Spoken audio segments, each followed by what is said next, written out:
Hey everybody, welcome to Comedy on Vinyl, episode 27. This week we're speaking with Amy Phillips. She's an amazing impressionist. I first heard her on the Comedy Bang Bang podcast doing her Liza Minnelli impression, and I had to look her up immediately after that. She does just a wide array, but that's the one that stands out, along with her Sarah Silverman, because I don't really know too many other people who do Sarah Silverman, and especially who do it that well. Definitely go to her website, meetamyphillips.com, follow her on Twitter and YouTube. And also, thanks to Amy Phillips, we now have our next live episode coming up on Monday, May 28th, 7:30 p.m. at I.O. West, Improv Olympic West here in Los Angeles. And, we're going to have our guest announced shortly, and it'll be an event up on Facebook so that you can, join up, so you're going to be there.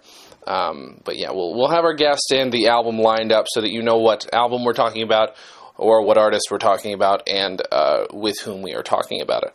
So please enjoy this episode. Follow Amy Phillips anywhere you can follow her except for the street.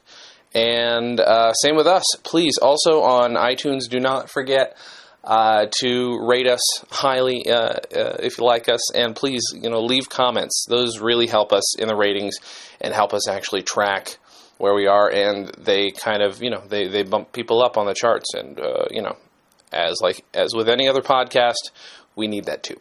So sit back, relax, and enjoy this episode of Comedy on Vinyl. In this we discussed Dana Carvey. There's no album, but it's pretty damn funny, so thanks so much. I'm going to get a little bit into in this beginning, but... Yeah. Chris Hardwick style. Well, you can still continue to talk. That was it, thanks. But I love you. You have my permission to go ahead. Thank you. I love you. I love you too. Mike? Love you. Feel better? Oh, yes. Keep in touch. Look, did I show you that? That's me as Principal Rooney. That was, From Ferris Bueller's Day Off? Yeah. Oh, that's awesome. I grew out the creepy pedo stash, too. That is a real mustache. That was commitment to that's creepy. amazing. Oh, it's awful. Oh, poor Jen. She had to live with that for like a month. It took a month? Yeah. Well, because it's a long stash, not just a short, a real. Mm-hmm. So that's that. What other impressions do you do? For this, I've done... so for The Princess Bride, I was,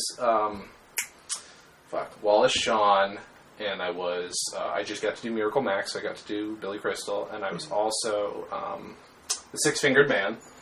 For The Goonies, I was just, nobody really. I think I was Joe Pantoliano's part. For Ghostbusters, I was Walter Peck, so I just got to play an asshole. In Three Amigos, I was El Guapo, so that was just doing the best I could do. That's awesome. Ferris Bueller, I was...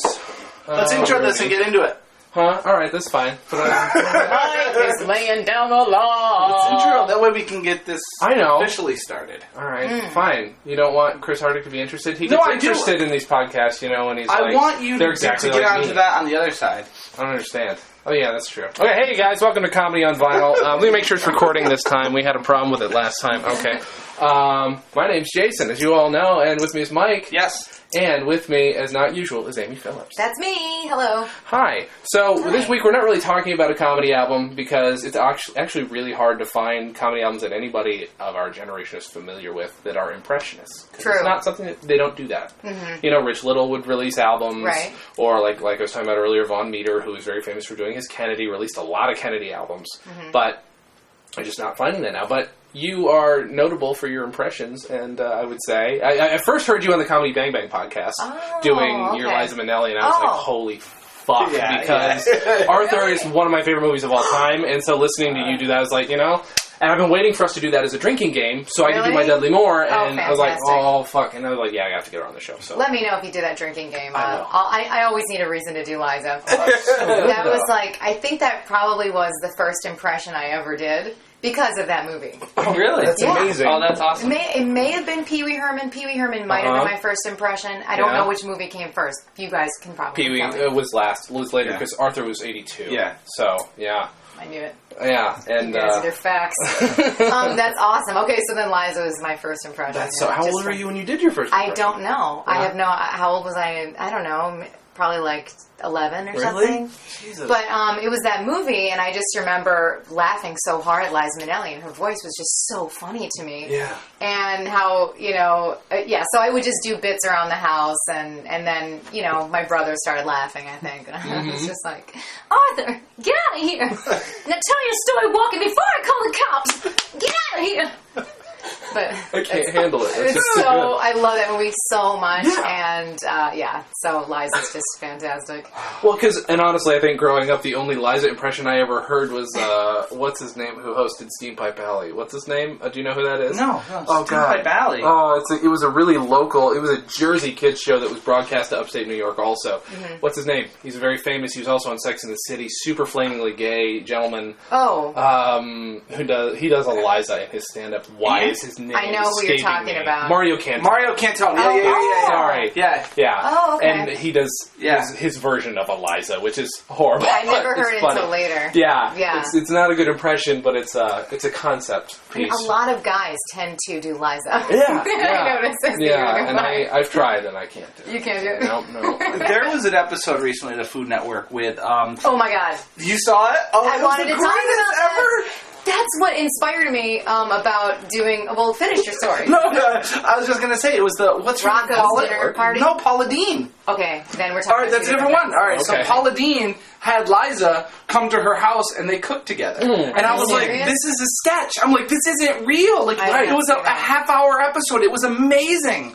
With Paula Dean and Liza just cooking together and talking I about did not food. see that. I thought that's what you were talking about. It was just amazing. That's awesome. It was phenomenal. I was like, you couldn't write this better. It No, was the that funniest sounds stuff on television. What did you say? Well, it was Rocco's dinner party. No, I didn't see that. That wasn't on. That must not have been the Food Network. That was probably like Bravo or something. Okay. So Rocco's dinner party is he has a bunch of celebrity guests, and then two or three competing chefs make two different dinner parties or something like that, and whoever hosts the best party wins. So she was one of the guests, and but that was when I had a whole new angle on her, and it was just this last year. About her personality and how she is so nice and so loving and kind that she could not say anything negative about the food or anything because she's so nice. She couldn't be critical. Even if it was something that hands down everyone was like, this biscuit is extremely dry. It's just like breaking apart. And she's like, well, I think it's lovely and they're a very nice person and they're working hard back there and they've got their dreams, and I was like, oh my God, she's so nice. She can't say anything mean. Shit. So when I did that Comedy Bang Bang thing, I just remember trying to channel how kind she was. Yeah. That's amazing. Now, do you do, and you're going to have to forgive me, you don't have to forgive me. Oh, never. But I've seen all your stuff online, right? But do you do this mostly as stand-up? I mean, is it a stand-up act? Or it isn't, but No? it's not. And I feel like I kind of really sort of dropped the ball there. And I think this year that's my goal, is really to create a stand-up act out of all my impressions. And also adding in personal stuff. I think that's what has been my stumbling block, because I sort of I've done this in stand-up before. I've done my impressions and it's gone fine, and I do bits and I'm out, and then I just got really into improv and sketch, and that just sort of took over my life, and then I just do my impressions and videos. But I was thinking, like, I don't want to just get up there and do, like, impression, and which leads me to the whole Dana Carvey thing. I really like how he blends together sort of his personal life and his experiences as a stand-up comedian, and then adds in the voices and tells stories. And I think that's extremely challenging to do. It is. It's hard to I think it's still hard to resist the temptation to go, which might go a little something like this, and turn around for a second, turn back, your face looks a little different, and here's Liza Minnelli as a rocket scientist. I know, I don't want to do that. Yeah, that's hard. And I mean, when did you? So what special then is your favorite? What's your favorite Dana Carvey stuff? Like, was it SNL or watching his HBO special? It was definitely because that was one of the earlier inspirations, was like the SNL. Absolutely, I just remember doing impressions of, after I got down to Liza, I moved on to just doing other people's voices, the church lady, and things like that.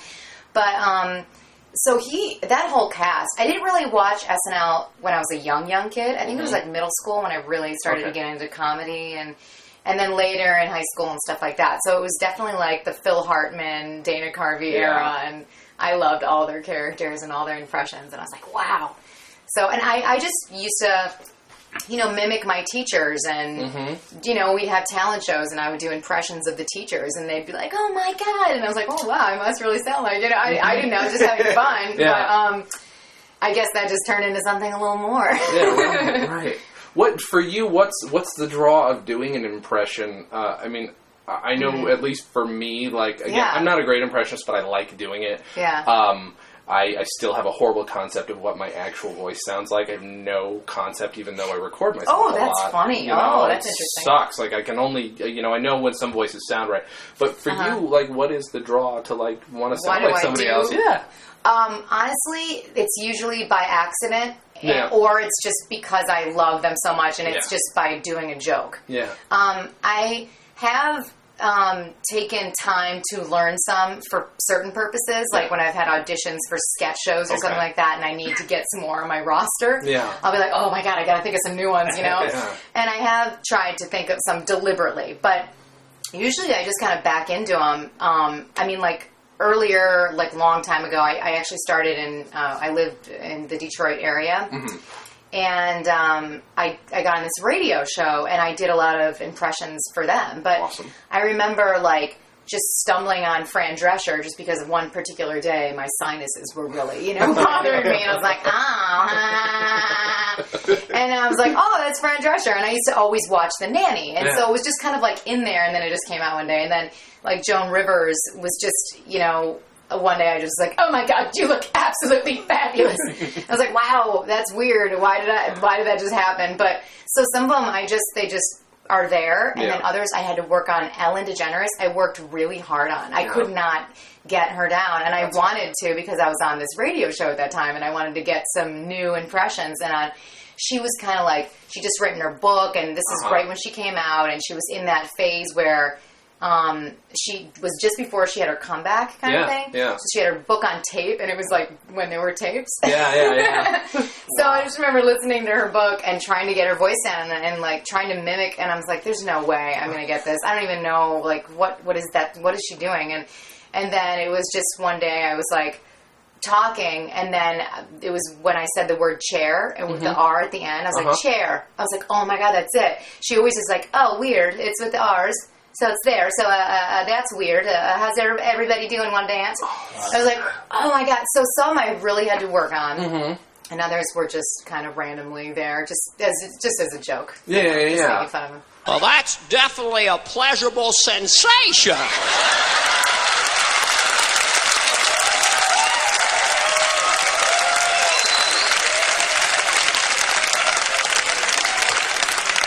That's a humdinger. Would you mind squeezing it a bit?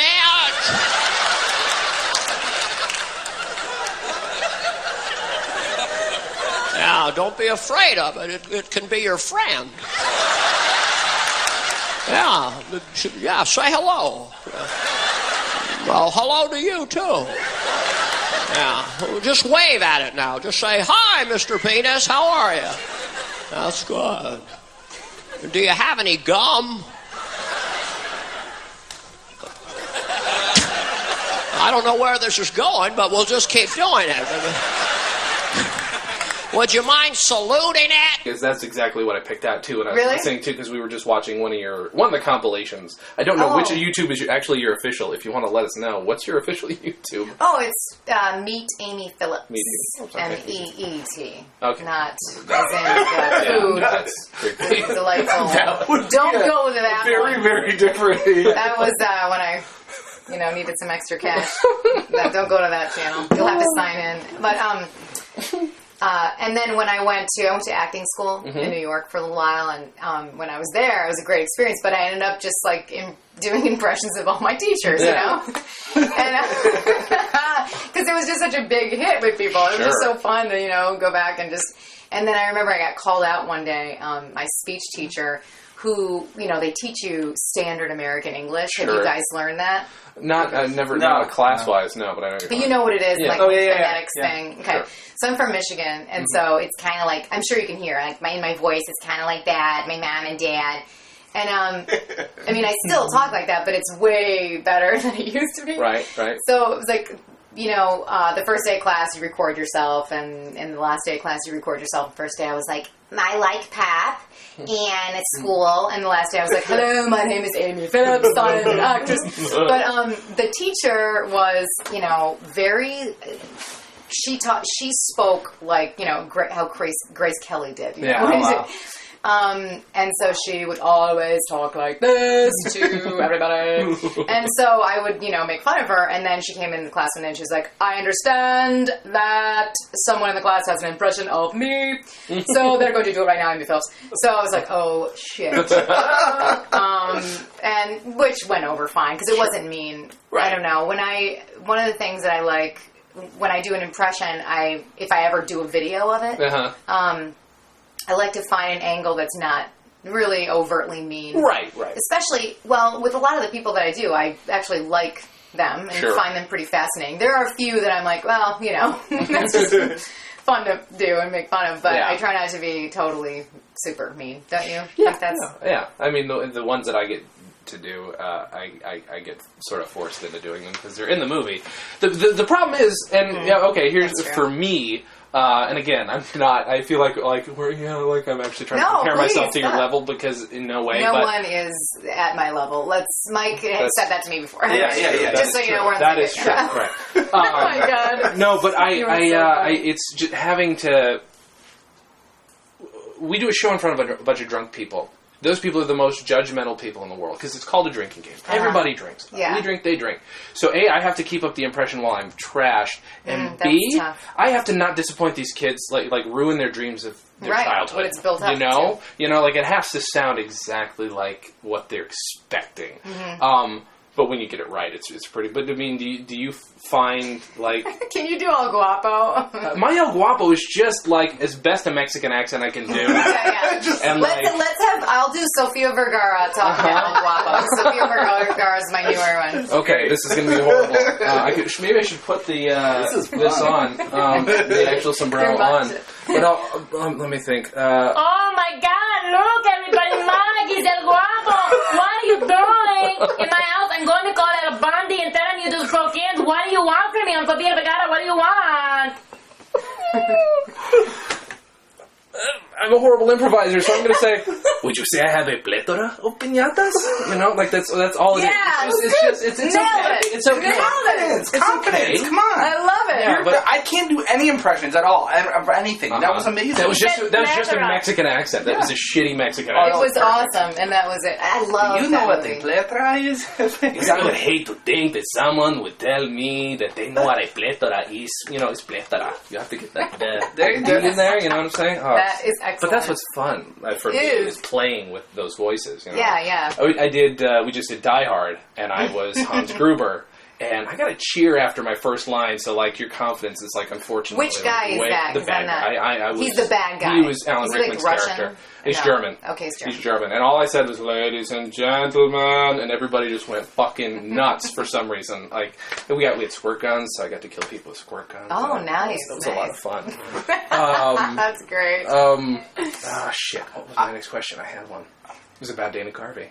Oh, what was the? Yeah. What? I was going to say, I grew up watching the same seasons of Dana Carvey. Sure. Yeah, that's where the SNL came from for me when I started watching SNL. Mm-hmm. And it was funny because Dana Carvey and his impressions were amazing. I've never been an impressionist. I could never do it. The only impression I've ever done in my life was Steve Urkel that I used to do in 8th grade, and I used to do it every day. And I only did it because every time I did it, it got the people to laugh. And I was a performer. Awesome. I'm a performer. I'm like, cool. People laugh at me when I do this. I'm going to keep doing this. Even if it doesn't mean anything. Yeah. Exactly. And then it turned into, as my parents teaching me, as every generation does, the SNL that's on now isn't very good. This is the generation. No, I know. Everybody says that. Everyone is it. Everyone always says they hate the group that's on now. It's ridiculous. Until 10 years from now when they say that it's one. And it's always like, this won't last anymore. Because I love every cast has their their peaks, their best parts of it. You know, I totally agree with you. It's wonderful, but that's the only thing of some impressions that I have. That's why I love watching impressionists. You're so awesome. I just love watching your stuff, and there's so many great impressions. I love Dana Carvey's. What was one of the best Dana Carvey stuff? Well, Ross Perot. His Ross Perot was amazing. Bush. Yes, and Bush is fantastic. Yeah. That's true. I grew up watching his stand-up special because I had that on VHS. Oh, you did? And I play piano, so I learned to play Choppin' Broccoli. Oh my God! I learned to play that because I love that song. I'm like, I gotta learn how to play this. So I would go to choir, and I'd show up early for choir, and I'd be banging it out, Choppin' Broccoli. It's like, oh, you know how to play that and everything? Yeah. And they're laughing, so this is what I'm gonna keep doing. Why didn't you bring your keyboard, Mike? You should have brought your keyboard. I know, I should have brought I would have loved to hear your rendition of Choppin' Broccoli, because that absolutely, like my friend from high school, one of my good friends, to this day calls me. She's like, "Hey, what's up, Choppin' Broccoli? You want to go hang out?" And I'm like, "Yep." I was voted like most likely to be on SNL, like in my yearbook. Oh wow! Awesome. And I have not. I've auditioned twice, but I did not get the job. I'm like, come on! But it says it in my yearbook. You have to give me this. Yeah, right. Do you put that on your resume? It shows on your. Oh my Johnson God! High School. If I ever go back to audition, I should totally bring that with me and attach it to my resume, my headshot, and be like, Lauren. Take a picture. Come on. Show the whole page, and then staple it to the back. It's highlighted. With all my friends' signatures, and like all their, we voted. A petition to get on. Man, Oh my God! Yeah. But yeah, auditioning twice though. That's pretty damn good though. It was so amazing. Oh, I believe me. I could die tomorrow. I'm fine. Right. I'm fine. I feel very honored. I never ever thought I would get that opportunity ever. So it was great. Yeah, it was an awesome experience. When you first saw Dana Carvey, then what was it? What was it like seeing him do those impressions for you? I just couldn't. I couldn't wrap my. I was like, oh wow, people can actually encapsulate anybody, because my dad used to do impressions, kind of do the John Waynes and dad impressions. He used to do, and he can do voices and he can sing. And awesome. So I was always entertained by him.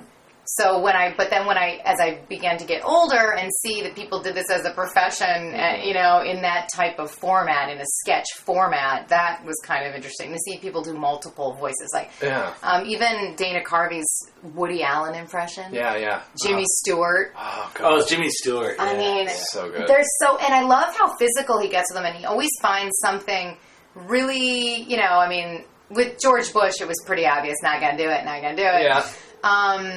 But he always finds a little something with each one, which I find really amazing. Because sometimes I can mimic the voices, but I don't really have a very funny angle with it, and that's where it gets frustrating for me. I'm like, and I just push it aside. Mm-hmm. But it's always so much better when you have something like not a catchphrase, but something you can really hone in on. It's just so much more interesting, and I think that sets people apart. Yeah. As comedians, and I think people who are on SNL end up getting there to that joke faster than anybody else. They get that. They can exaggerate that. Yeah. Which I always really admire. It's and I think I don't know. Maybe I'm completely off base. It's not that they're not great impressionists too, but they've got that support system of writers there also to help them find that. Yeah. I always wish I had that. Because his impressions, they have such. There's Jimmy Stewart, the one with the It's a Wonderful Life one. Yeah, that's one of the greatest sketches at the end with her being the crap. That's just wonderful, because you use that impression in a great sketch, and it really worked, and it just added to it. Yeah, that's true. I keep defaulting to the blowjob though in the comedies, in the comedies, the stand up. Is it in that stand up? Which one is this? Where it's him getting a blowjob from Katharine Hepburn?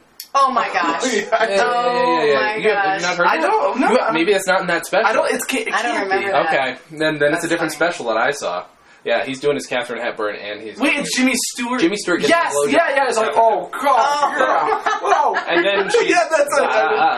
I think she's flooded. Yes, I do, yeah. Horrible. It is a special, you're right. Yeah. Oh, my God. Same special. One of the... Oh, good God. I'll take it to Mulholland, sure. You want to meet my date? Hello, ma'am. Would you two stop your jabbery? This lady's got to go. See you later, Johnny. So long, Johnny. think she's flooded.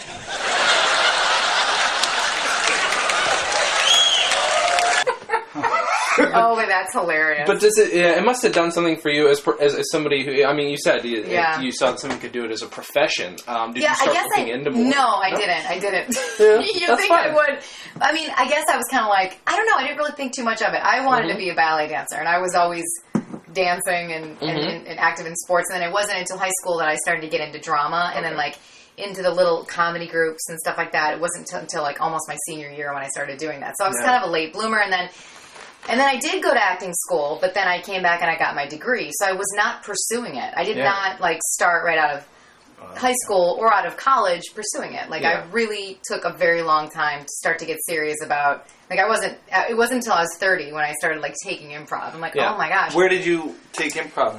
In Detroit at the Second City. At Second City? Yeah, okay. Which is now closed. But it is. Yeah, it's unfortunate. But Detroit has such an amazing improv community because there's like a lot of cross pollination. There's another theater there called the Planet Ant that does, original comedies. So you're improvising a storyline and you're creating these original comedies. Oh, that's awesome. Plays. So I learned there, and I learned at Second City, and then for like about a year and a half, and then I was like, I'm going to move to Chicago and pursue more improv there and more acting, because at that point I do voiceovers for a living, so I wanted to move to Chicago to get more commercial work and stuff like that. So then I spent, a couple years in Chicago, and I was at I.O., and have you heard of The Annoyance?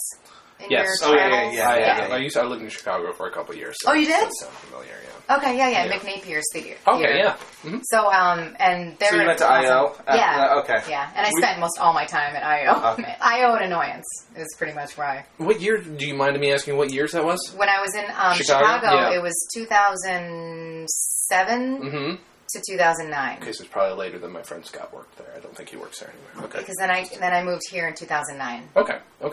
But I just totally brought the podcast down. Sorry, energy level just dropped.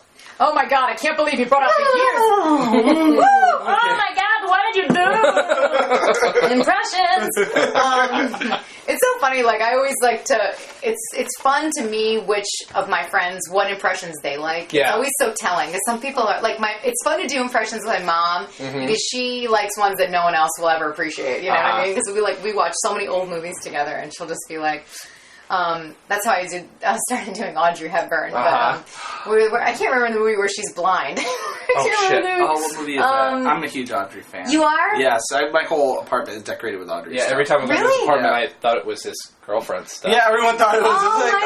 It's her stuff. Like, nope, it's my stuff. That's so awesome. What movie is that? Okay, sorry, Mr. You can do my Mickey Rooney impression from that Something movie. in the Dark. Light in the Dark. That sounds right. I just made that up. But it's Something in the Dark. But she, and now my impression's probably not going to live up to your standards, but she's blind in this movie, and like my mom and I remember Wait watching Until Dark. Wait Until Dark. Oh, yes. Okay. And I remember, like, after the movie's over, I'm like, oh no, I can't see. Oh, I'm so cute though. Look at me, I can't see, and I'm still cute. No. And my mom was just dying laughing, and I just like. So there are impressions that I like to do with people that don't, other people would never appreciate, or that's or like I feel like I could have been on. I feel like my time on SNL should have been in the 80s. Like I would have been amazing. Like we're talking like huge. Now, maybe not so much, but then because it's like all my impressions, I feel like are so old. A lot of them are old school, Like I love doing Rita Rudner. I don't, why? Yeah. I don't know. You. Oh, that was good. Did you see that one? Yes. Oh, you did? Yes. Okay. Really, I think I saw it when you did the Affleck. Like everybody auditioning for Affleck. Yeah. That's what I saw. Okay. Yeah. I just love her, and she was an early stand-up comedian that I feel like I used to watch me. all of her stuff on Comedy Central. Really? I love Rita Rudner. Awesome. Yeah. Sorry, that was. I like her. God. We have like the same interest. Let's hang out. I like your Cheryl Hines too. I like the ones that I really like the ones that you wouldn't. I'm like with that Audrey. Random. I wouldn't have thought anybody would do an impression of Audrey Hepburn. Right. It's like, that's why Cheryl Hines. I'm like, Why? Great idea. That's great. And where's that going to get you? I have a funny story to tell you about that. Is that I had when I first moved here, I remember meeting with this management company. I will not say who. And they were asking me my impressions and stuff. And they're like, "So, are you working on any now?"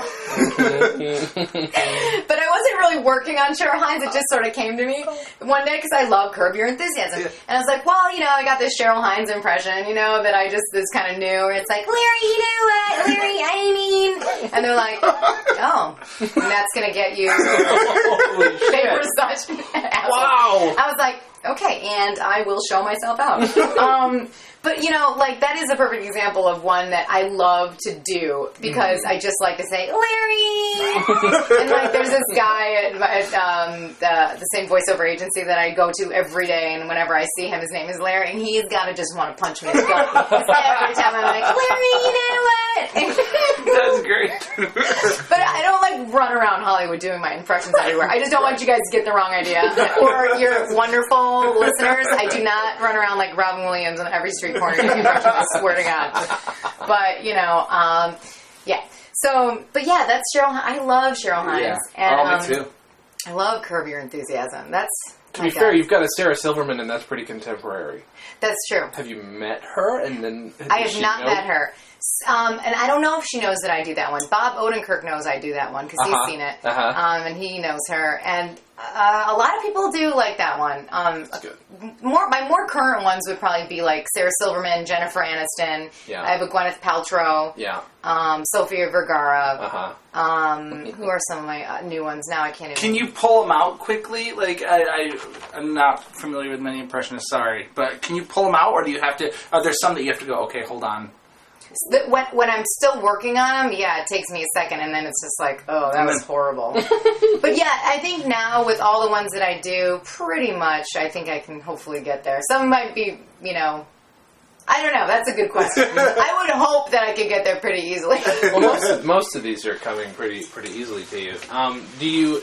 Because you would mention in the email to me that maybe we could talk about Rich Little. Are there other did you go and look back? I did look back because I was like, well, who does impressions? And I remember Kevin Pollak does impressions. Sure, but he was never influential to me. I didn't even know who he was. Right. In fact, I didn't even know he was really first a comedian until I listened to Mark Maron's podcast and had him on, and they were talking about that. But how many times did he do his Christopher Walken during the podcast? That's all I want to know. Or his Shatner. Here's my Christopher Walken doing my Shatner. You ready? Sorry, I like Kevin Pollak, but yes, I understand totally. So I just kind of went back and I was like, oh, this is so interesting because I'd always heard of Rich Little being like the man of 1,000 pieces. Right. So I'd seen his stuff before, but then I did go back and I was like, wow, this is so interesting because I wonder if a lot of guys kind of recycled his impressions. Yeah. Because he did like Jimmy Stewart and he did George Burns and he did a lot of ones that people later did, even Dana Carvey. Sure, but different twists, I think, which is always interesting because there aren't a lot of female impressionists. So whenever I've done any of my impressions, I've never copied my impressions off of anybody. Right. Even though I know that there are other people out there who probably do similar impressions. Sure. I didn't know of them doing it at the time. Or if I had seen it, completely forgot. Like, Anna Gasteyer did Martha Stewart on SNL. Sure. But I remember I never went back and listened to that when I was trying to get Martha Stewart down. Mm-hmm. And my whole thing with her was that she was like, it's very beautiful. Everything's very, very beautiful. Yeah. And she kind of sounds like my mom a little bit, so that was not hard to do. But I remember going back and being like, oh, it's a good thing I didn't listen to her do her impression. I know I'd seen it before, but I wouldn't want that to affect me, you know? Yeah. And I think that's probably the case, like with Dana Carvey or whoever does impressions, I would hope to some degree. Because it's no fun when you just copy someone else's impression and then you're banking off of it. Yeah. I mean, they get regurgitated. I mean, the only people that thinking back, because again, I love watching impressionists. That's the only reason I have an interest in doing it. I'm not great, but it's fun for me. I'm not. But then there's Rich Little was pretty good. And I remember as a kid thinking he was probably the greatest thing on the planet. But then if I look back, like Frank Gorshin, I don't know if you ever saw Frank Gorshin, who was the Riddler on the old Batman series. My dad has told me about him. Best impressionist ever. Oh my God. Brilliant. See, I didn't know that. Yeah, you should look him up doing, well, just about anybody. But at the time, I mean, to the point where he was playing, like, till just before he died a couple of years ago, he was playing George Burns on Broadway. Because he's the only guy who could really do George Burns properly. You know, he was like what you do. He likes to study it. He would get his own voice of it. Mm-hmm. He would find it in his face, a lot of face work. He did a lot of face work. That was what, he inspired Jim Carrey. He's the reason Jim Carrey kind of became an impressionist, really. Yeah, because, like, I mean, for you, like, as far as, obviously you nail the voices, but when I'm watching the videos, you've got to do a lot of the face, too. So, I mean, are you watching mostly a lot of video? Are you listening to them? Do you do separate? I usually get the voice down first. I listen a lot. Mm-hmm. And once I get the voice down, then I kind of add in the other elements. Mm-hmm. Sometimes they all kind of come together at one time. Sure. But if I'm really studying from ground up and I don't know how to do anything, then it's usually the voice first and then the movement second. But my boyfriend actually told me that he thinks that I'm more of a Phil Hartman style impressionist than like a Dana Carvey or anyone else, because I'm more reserved. I don't know, I'm probably not saying it the right way, but because I'm more close to the vest about it. I don't exaggerate too much. Sure. Does that make sense? It does, because I was actually thinking about that a minute ago. I was going to bring this up. It feels to me like there are two types of there are the rich little types, and there are the Frank Gorshin types. I would put you more in the Frank Gorshin camp or the Phil Hartman camp, where it's an accuracy thing. There's because doing a good impression is like an algorithm. You know, you're trying to figure out a way to turn your voice and your face into that person's voice and that person's face. You know, it's getting the essence and the narrative of what the public finds of this person into it, and that's what Phil Hartman always tried to do. Because you're not just nailing what you observe. You're nailing what everybody else. Yeah, exactly. You know, okay, what do people feel about what's the narrative around this person, and then founding Florida. Exactly, and I'm lucky. All I have to do is repeat verbatim exactly how it sounds in the movie. That's all I have to do. I can't put that person in a situation that well. All this month, leftover Beatle memories. I remember my first Snickers bar in America. You know, I bit into it. And there was these peanuts in there. I couldn't bloody believe it. And I took another bite, right? And you can't believe how many peanuts were in there. It was like there was a little man the other end feeding peanuts into the candy bar I was eating. And I called John over. I said, John, look at this. It's all packed with peanuts. What's all that, right? And John says, well, John, he says, well, of course, you bollock. That's what the rapper says, packed with peanuts. That is very hard. Right? Like, what do you do, That's really hard. I actually find that to be very challenging, too, because it is easy.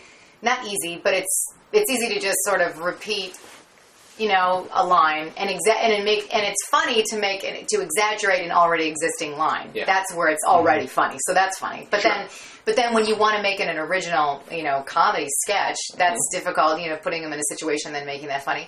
But I'm trying to get better at that, but I also, my writing partner is also my boyfriend, as well as I have another friend now over the last year who I've gone to and said, look, I want to start making more videos. Sure. You watch a lot of Bravo TV, reality TV. My boyfriend does not. Can we collaborate? My friend Nancy Edwards. And so her and I, I'll come up with a concept usually, like with the Sofia Vergara. That's a perfect example.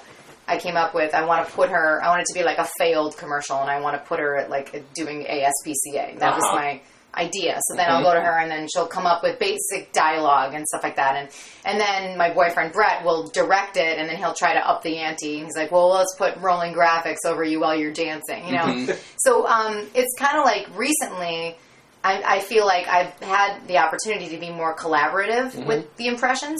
And I want to take that further. I want to be able to do that more and better and really up the ante and make things funnier. And because a lot of the times I'm under a time crunch and I'm doing all the editing myself, I'm shooting it myself, and I've got to get the wigs. It's I don't have enough time. Yeah. So it's challenging, like you said, to take it out of its original context and put it into something original. And hopefully I can just keep getting better at that. That's my goal, but we'll see. Is there anybody that you're trying to whittle it down now? Are there any impressions that you don't have to do them, but that you're working on that? I won't do them because I'm nowhere near, but I'm trying to work on Chelsea Handler. Oh, shit. And, do you think that's a good one? If you could do it, absolutely. God, that would be difficult. Yeah. Yeah. I can't. I can't even think. Because that's the thing. Is like my brain doesn't work in a way where I can hear what's different about every voice necessarily. If I hear, again, like what you were talking about earlier, if I hear my voice doing something similar, I'm like, oh, that's kind of, again, that's you the can algorithm. hear it in your own voice. That happens to me a lot, where I'll just be talking, and then all of a sudden I'll be like, whoa, that's weird. That totally sounded like Gwyneth Paltrow or something. And then, like, that's one of my more recent ones, where I don't know if I'm necessarily nailing the voice on that. Sure. But that's one where I'm like, okay, well, I have a love-hate relationship with her. Like, I really, over the years. But then recently, because I love her work, I've always loved her as an actress. And, so the love's always been there. Sure. And then recently with her newsletters, her online newsletters and stuff like that, I get them emailed to me. And they're so funny to me because they're so far out there. Like, they could never relate to my life. Ever, ever, ever. And I just remember getting one a couple months ago, and it was like, hi, you guys. Listen, if you're ever in Lisbon, Portugal, you have to go to this cafe and try the beeswax. Like, and I was like, okay, I need to do something about this. It's so not right for my life. I can't, That's so fucking funny. Is there one that's, like, really far from your voice that you're really surprised that you could nail down? Like, a lot of them are, like, clearly. Yeah. Like, you sound nothing like Liza Minnelli, so there you go. But, like, is there one that where you just struggled, and then we're just like, oh... Sarah Silverman was hard to do. Really? I think. Really? That's one that I do have a hard time getting into. I mean, it's like Barack Obama, right? It's a hard one to get into because, I don't know, she just is so funny. But I love her because I think she's so funny. Oh, That's sure. what's fun about some of the ones that I do. It's kind of like, oh, I'm spending some time with Sarah Silverman. Yeah. It's great. And I think there's... well, let's talk really quick about... sometimes we talk about just comedy on vinyl in general, or comedy, listening to comedy. Yeah. Mike and I both grew up in households that... In Mike's household, the comedy on vinyl was hidden. It was like a treasure. He had to find it in his attic. In the attic, amongst all the other vinyl that my parents had thrown away, basically. Yeah. Yeah. And then in my household, my parents gave me some vinyl, like George Carlin to listen to and stuff, so that's what, like... So, did you have any experience like that? Well, I will say that Bill Cosby, in this row, I think it went... Bill Cosby, Whoopi Goldberg, Bill Cosby, George Carlin, Eddie Murphy. I'm not sure. You'll probably be able to correct the dates on that. Maybe Eddie Murphy was before. No, Eddie Murphy was after. Right, yeah. But that was the line of stand-up comedians that I found wow. Yeah. But we did not have... I think we might have had a Steve Martin vinyl album in the house at one point. And I do not know if I listened to it or not. I have no idea. Okay. So, so it wasn't until later, like, on cable with HBO or Showtime or whatever, that when they had the specials that I was able to watch them. And then I remember I was babysitting across the street, and George Carlin on Laserdisc, guys. Oh, really? The big Laserdisc. To flip it over midway through. Yeah. That's great. Yes, and that was pretty amazing. But, so that, George Carlin blew my mind. Yeah. The whole thing about the stuff. Yeah. Get the more stuff. Oh, yeah. I was like, oh my God, that is so true. and then again, I was like, 11 or 12 at that point. And that was totally right around the time when SNL I started.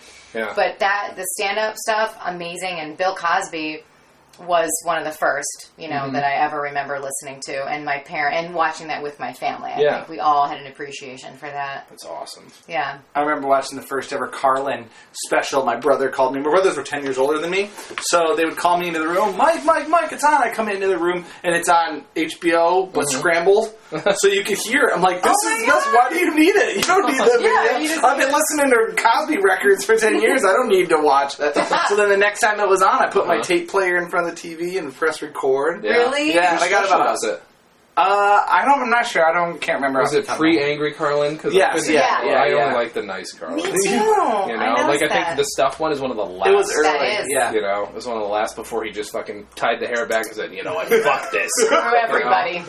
Yeah, I hate everybody. But he didn't mean it. Like, he's one of those guys who's got a character who, not to get off on a tangent, but he's got a character who, we're going to be talking about Andrew Dice Clay later with somebody else.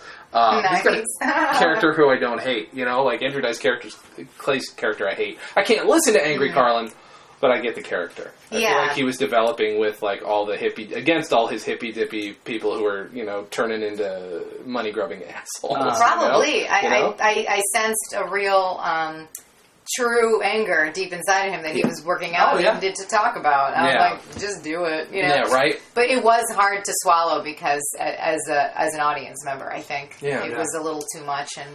Especially at that age when I was listening to it, a lot of times it was just like, he said fuck. Yep. Some of it was like... That's why I love the 7 words. I mean, when my parents... my mom... First of all, my second word ever was shit. I think we've talked about that before. Are you serious? Yeah. My first was kitty and my second was shit. And when my parents let me listen to this, I have it in here somewhere. I finally found it. Are those all from your parents? Or those? No, these are... a couple of them actually are, but most of these I bought recently. Mm-hmm. I've spent way too much of my money on this stuff. That's so great. But yeah, this one I bought recently. This record contains 7 words you can never say on television. Hearing it could infect your mind, curve your spine, and lose the war for the Allies.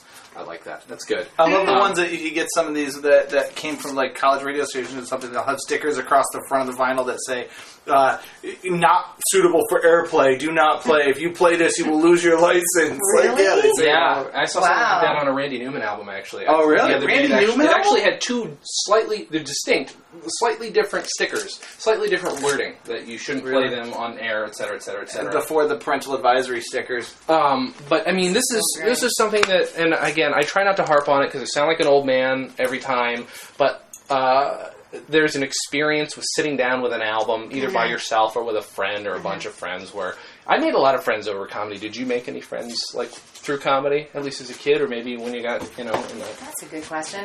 Because a lot of people get into comedy, and it's one of those things where I'm the only person who gets it. I got to get out of town. I got to go somewhere else, live my own life, and comedy becomes my life.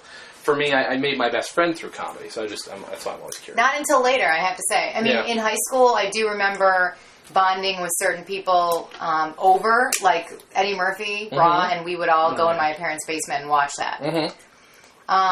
But I was not like 100% committed to comedy. I wasn't all in. I just really appreciated it, and it was just something that I just like to joke around, and I had fun. But I didn't really think too hard about where is this? Who's really putting it out there? Can I get the next album? I don't know. I think I was very distracted with so many other things going on in my life. Extracurricular activities, guys. Of course. Tennis team. Hello. You were dancing. Gotta go. Dancing and drinking at a very young age. But I digress. So, but definitely later, when I really was like, when I watched improv for the first time, and I was like, holy shit, these people are making this up right now. Right. This is crazy. And they're creating a scene. And I always liked acting. So I think from an acting level, it's probably why I wanted to gravitate more towards the collaborative improv groupy thing. You know what I mean? Like, because everyone's together creating something together. Mm-hmm. But I also think that stand-ups, are collaborating and they're hanging out too. So I don't know why I didn't gravitate towards that. I just didn't.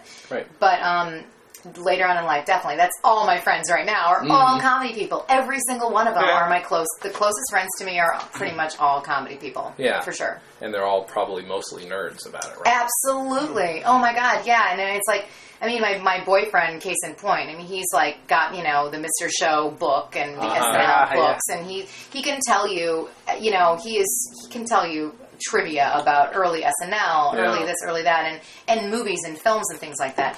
And he was I think he more gravitates towards like, sketch comedy and comedy films rather than stand-ups. Mm-hmm. But, and I think, although, maybe whatever. You know what? It's not his interview. This is my moment.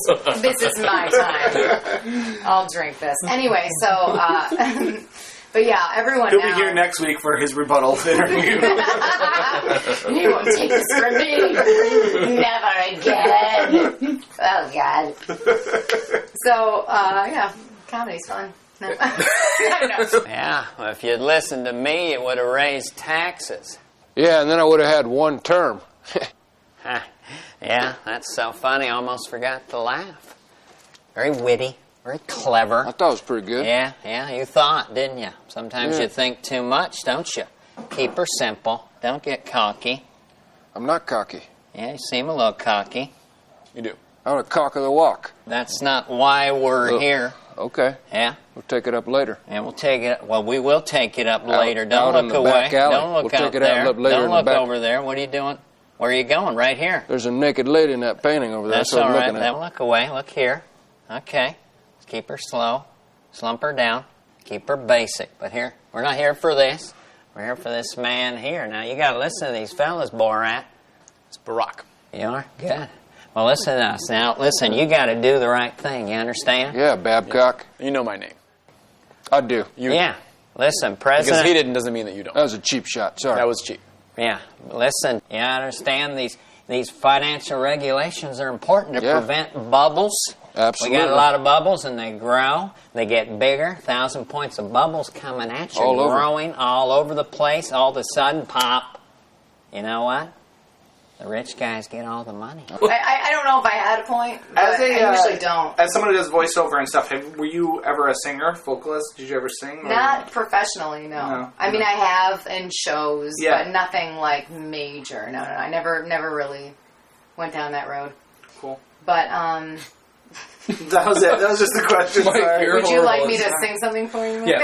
That's Liza Minnelli style. That's how it's Have going. you ever done tertiary impressions, like Sarah Silverman doing Cheryl Hines or anything like that? Have you ever? Oh my God, no, Like- that would be funny. I mean, Larry, it's like that's hard. That'd be really funny.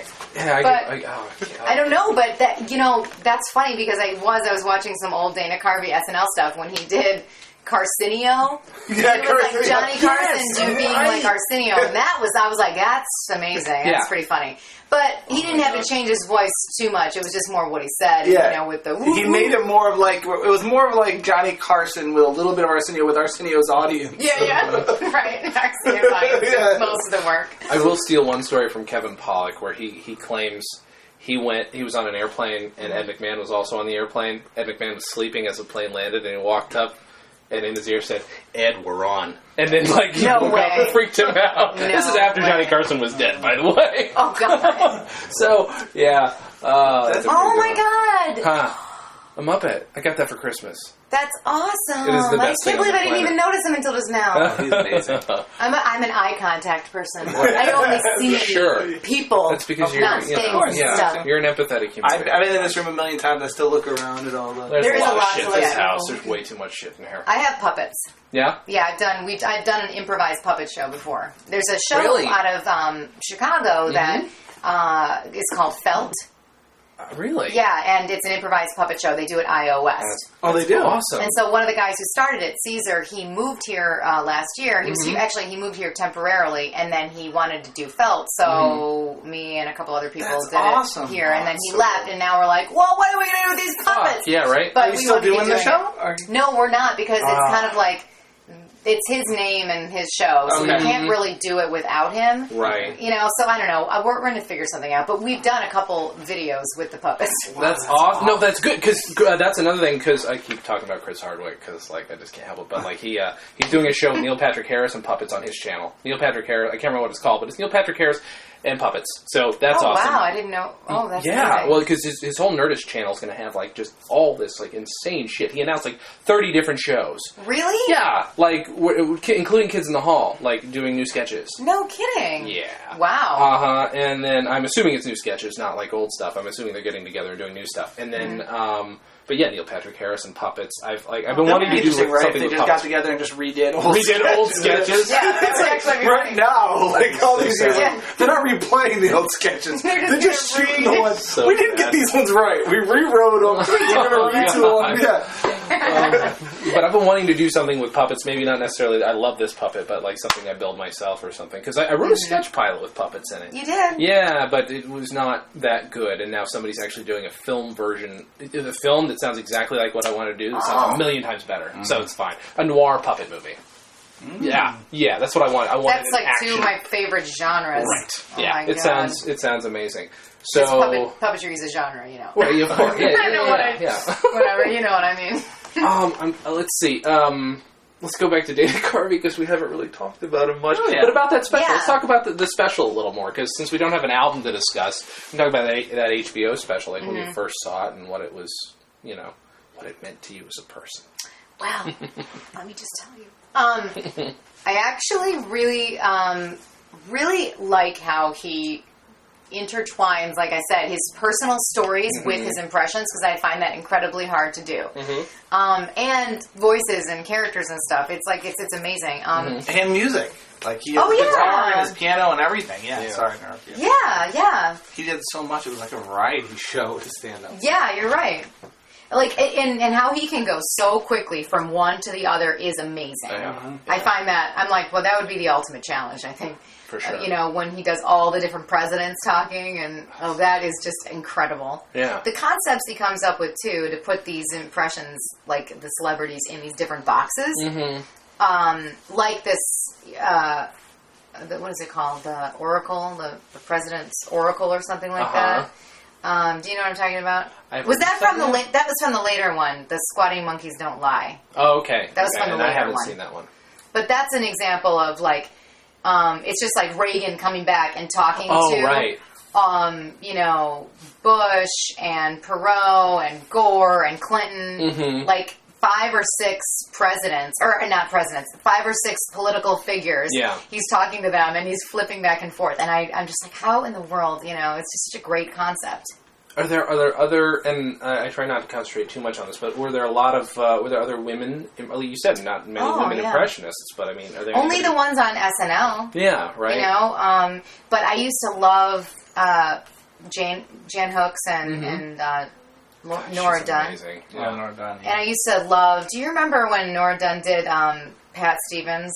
And she's like, hi, this is Pat Stevens from the Pat Stevens Show. I used to love her and her characters, and but you know, I'm sure they did impressions, and I'm sure it affected me. I can't really think of like one main one that they each did, except for Jan Hooks did Kathy Lee.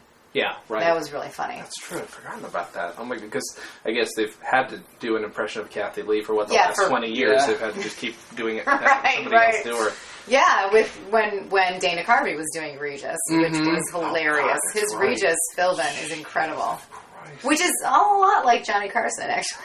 Yeah, that's true. His, Garth is actually based off of his brother. His brother, yeah, who invented the video toaster. Really? Yeah, which is the first thing I ever cut video on. Yeah, his brother's a genius, like pretty much certifiable genius. He invented this amazing. If you see in Wayne's World, he's got a shirt that says video toaster, and that's because his brother basically invented it. It's the first nonlinear video editing system ever. It's the grandfather of Premiere, of Final Cut, of Avid, all that stuff. Are you kidding me? No, he's a genius, and he just basically said that that's the voice. I was like, what is video toaster? It's amazing. It's the best when thing. you put toast I was really in I was like, he invented this thing where you're sitting there in the kitchen watching. Is that really that intelligent? That's what I thought it was. I feel like, why is he ragging on this guy? But yeah, sounds slow. His brother is like, but he sounds like he might have Asperger's, something like that. And that's what Garth became. And I will just point out that that's me playing Garth, by the way. Oh my God! Look that was killer. That was my favorite thing. Oh, that's a great wig. I had to. Oh, that wig was fucking.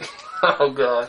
And I had to do the Foxy Lady dance, which was... Oh, my God. But you know what's funny? It's like, I'm just curious, do you get people coming up to you? Because, like, when I do these shows, I have people telling me I'm great, but they are shit-faced, okay? So I don't trust it. It's like when Woody Allen talks about in Annie Hall how he doesn't like an audience to be drunk. He doesn't want Annie to get high when they're having sex because he doesn't think it's legitimate, the reaction. Do you, like, I'm just curious, so do you get people coming up, do they just... Since most of your stuff's online, people just email you on the street? Right. The answer is yeah. It's like, I'm trying to eat at P.F. Chang's, and it's like, I'm waiting for my brown rice, and it's like, please, people, back off. No, absolutely never. After a show that you get people coming to you going, oh, listen to my... Yeah. But I don't do stand-up. Oh, yeah. So I'm never doing these impressions or live. Anything? Because people need to see. I mean, obviously, you're seeing it online. You're everywhere online. But you're right. But that's the thing. That is. I agree with you. I need to be performing stand-up I needed to be doing that. So this is a therapy. All right. Well, So there's I really an do feel open like it. mic tonight. Yeah, right. So this is Amy Phillips' therapy session. So here's what we're saying, Amy. Here's what you need to do. I am on a couch. From two guys. You guys. Yeah, from two guys. From two guys that don't do stand up at all. Have never. Wait. We're just nerds and we love it. We love albums and things. I like the idea of paying just two dudes for therapy. Yeah. Like two dudes. Yeah. And you're like, hey guys, what's up? Because I know you're not going to bullshit me. Right. Like, That's true. I might need to come here next week and give you some real advice. You're welcome. Yeah. Turn that thing off. Let's get down to business. What am I doing wrong in my life? And let's talk about it. To be Two fair, dudes. to monetize it for us, we'd have to record it and broadcast it. I'm sorry. But we can bring your boyfriend in, like we said, and have, a little couple. No, it's my time. I'm sorry. Two dudes and a puppet. Two Therapy dudes and a session. puppet. That's true. Do you want to play with the puppet? We can. You can feel free to play with the puppet. My girlfriend, my fiance got me that, and made him look a little bit like me. He's got glasses.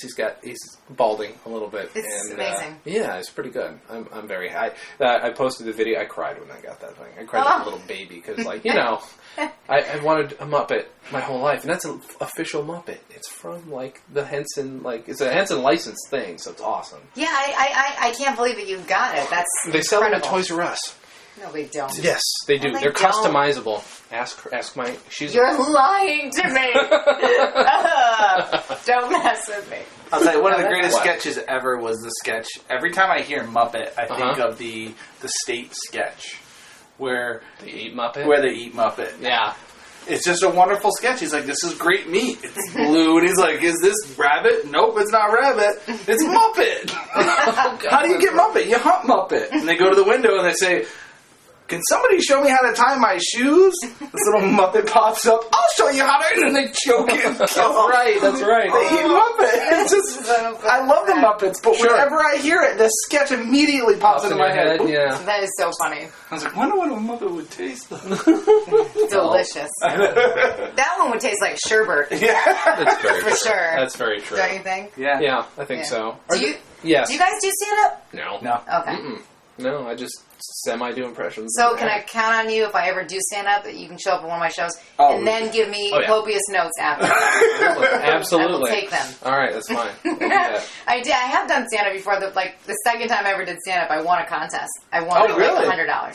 Really? That's awesome. And it was when I was still in Michigan, and it was pretty amazing because I did feel kind of bad because there were a lot of these comedians that had been hitting the circuits, the open mics, and that they were all at this kind of this contest thing, and there were a lot of people there, and then I was just like, I'll just do some voices, and then there were a lot of cheers, and then I got money. I was like, oh, that's awesome. It was really awesome. You'd think I would have followed that road, but no.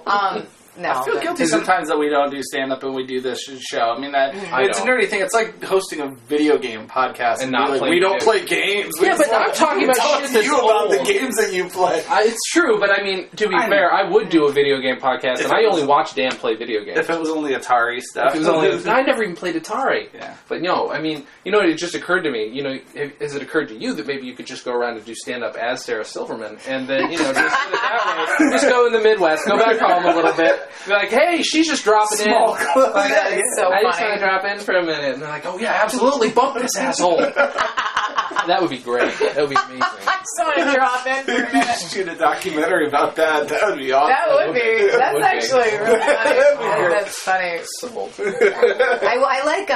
I've done an impression with someone who I do an impression of. You guys don't watch Bravo TV. not much. But there's Top a Chef. Top Chef. You do? Oh, okay. Well, there's a fashion stylist show called The Rachel Zoe Project. Okay.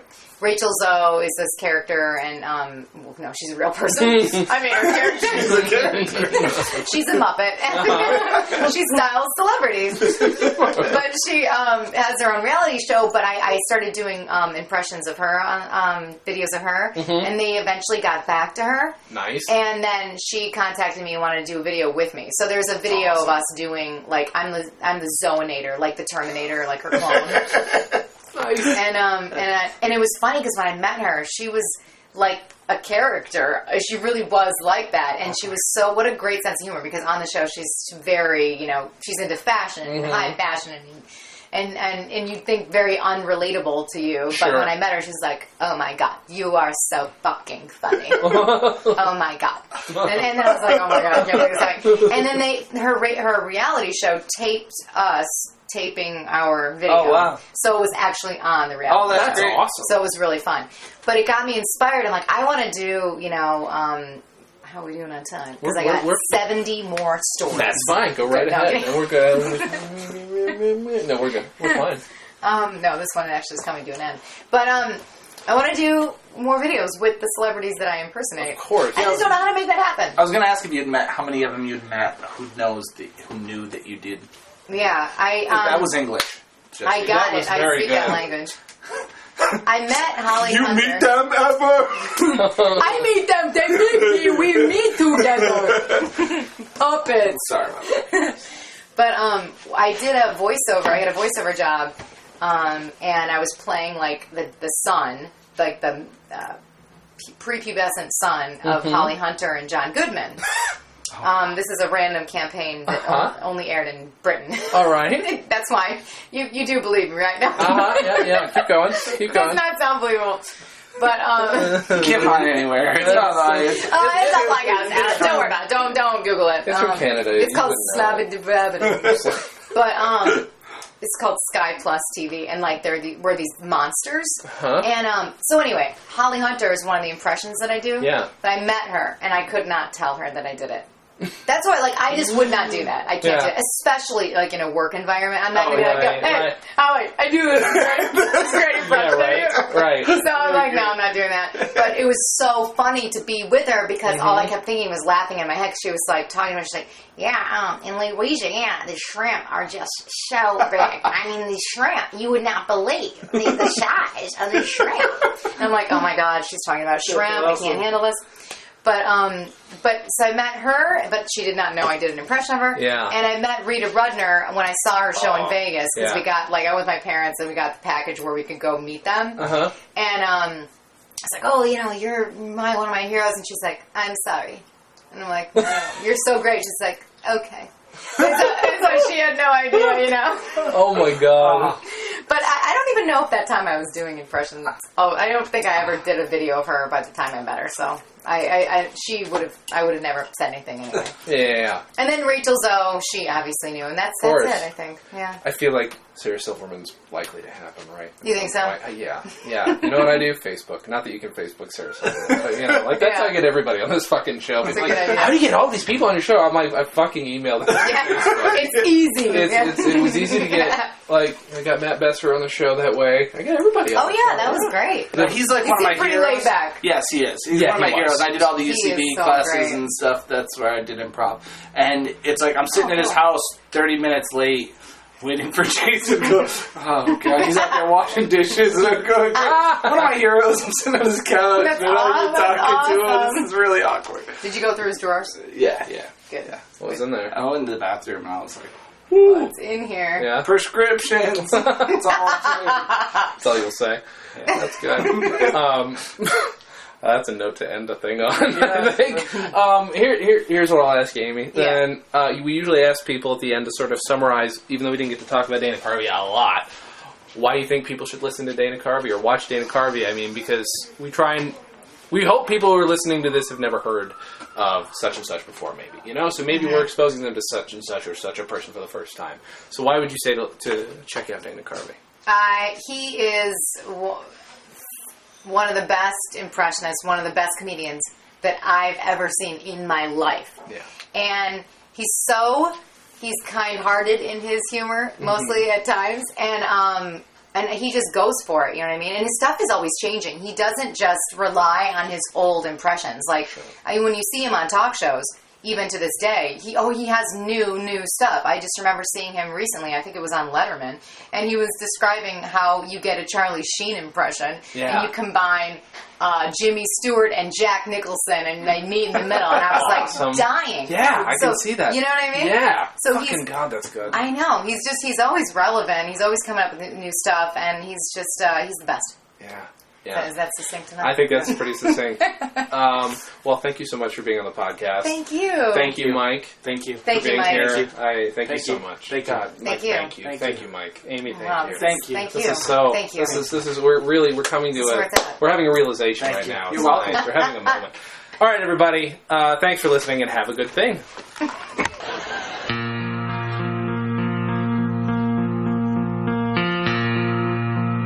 All comedians want to be rock stars because they're incredibly cool. They always look like they're about to vomit. Comedy on Vinyl is recorded at Fort Awesome Studios in beautiful downtown Burbank, California. Our producer is Mike Warden, our host is Jason Klom, and he's also the editor. Comedy on Vinyl is a Stolen Dress entertainment production. You can check out all of our other podcasts, books, videos, other audio stuff, probably some writing, at stolendress.com. And please check out Comedy on Vinyl at facebook.com/Comedy on Vinyl, twitter.com/Comedy on Vinyl. And please subscribe to us on iTunes, rate us highly, and spread the word. She's cold as ice.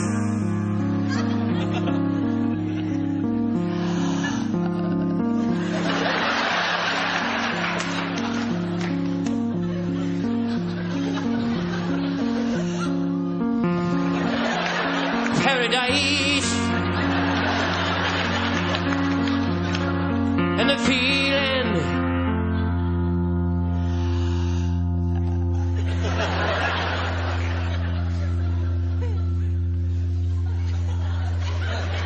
was a nice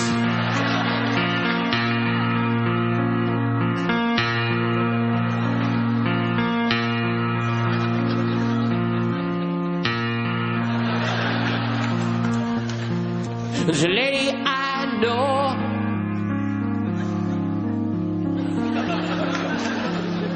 If I didn't know her, she'd be the lady I didn't know.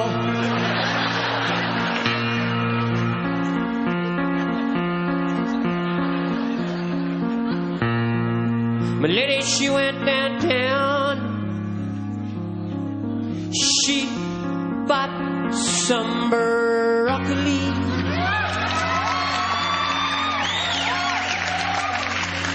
She brought it home.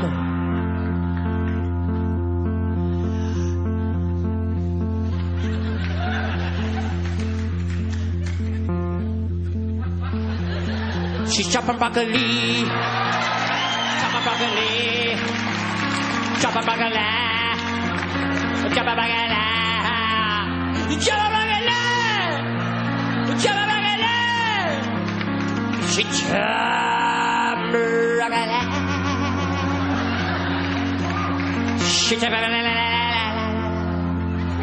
she choppa bagala,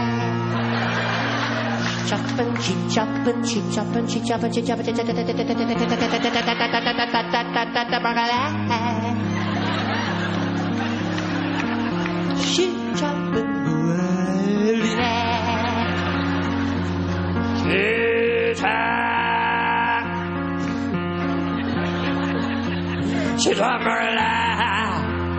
chopping broken.